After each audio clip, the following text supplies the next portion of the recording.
Hola, el día de hoy hablaremos sobre la historia de la educación en el siglo XIX. México es una república federal que proclamó su independencia de España el 16 de septiembre de 1810.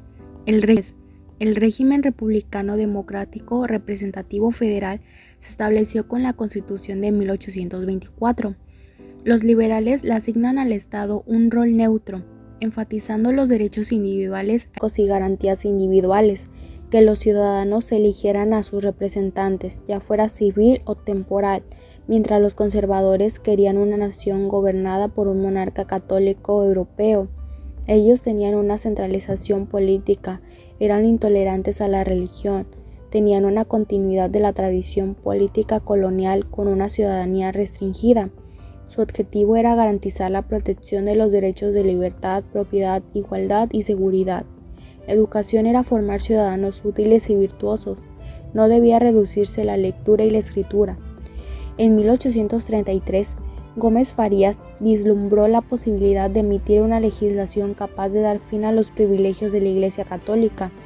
Durante los primeros años de la intervención norteamericana en nuestro país en 1916, se produjo el inicio de una reforma educativa.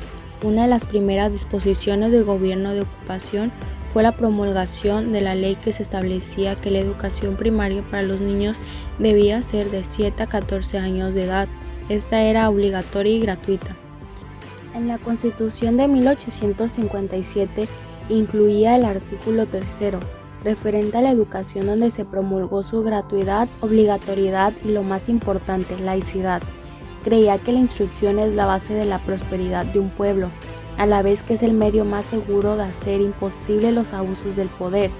Posteriormente, Benito Juárez fundó la Escuela Nacional Preparatoria, con el objetivo de eliminar la educación religiosa para basarla en la ciencia. El ingreso a dicha escuela era libre, es decir, para cualquier clase social. En 1861, tras la victoria de la última batalla contra los conservadores, Benito Juárez volvió victorioso a la capital del país. Bajo mandato de Juárez se promulgaron muchas de las garantías civiles modernas y vanguardistas de la historia de México. El acceso a la educación era laica, sin intervención del clero.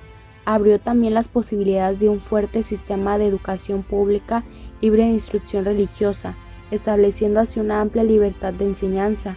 La implementación de una escuela mixta generó también un espacio de empoderamiento para las mujeres, dejando de lado la visión conservadora de su no valía.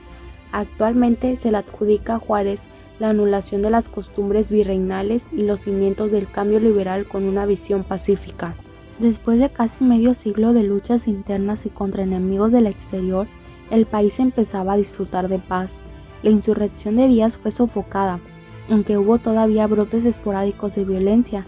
Tras la muerte de Juárez, que fue el 18 de julio de 1872, Sebastián Lerdo de Tejada sucedió a Benito Juárez para ocupar la presidencia de México durante el periodo de 1872 a 1876.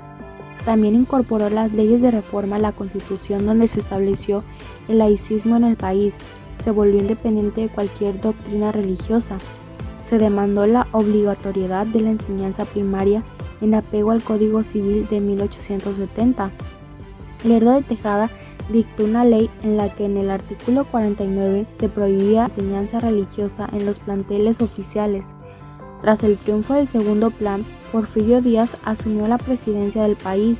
La preocupación por darles educación a todos los mexicanos surgió desde los primeros años del régimen porfirista. El crecimiento no se dio ahí, sino en toda la gama de ideologías y en los debates que transformaron y adoptaron como propia la modernidad en la educación. Podemos decir que la base de la educación actual se gestó en esos años, que van de 1876 a 1910. Se introdujo la pedagogía moderna, se crearon y multiplicaron las escuelas normales, se ofrecieron carreras técnicas a los obreros y la educación superior alcanzó una época de oro. ¡Qué profundo! No tengo la menor idea de qué pasa. Sin embargo, la obtención de un título no garantizaba ni mayores sueldos ni mejores oportunidades. Eso es todo, amigos.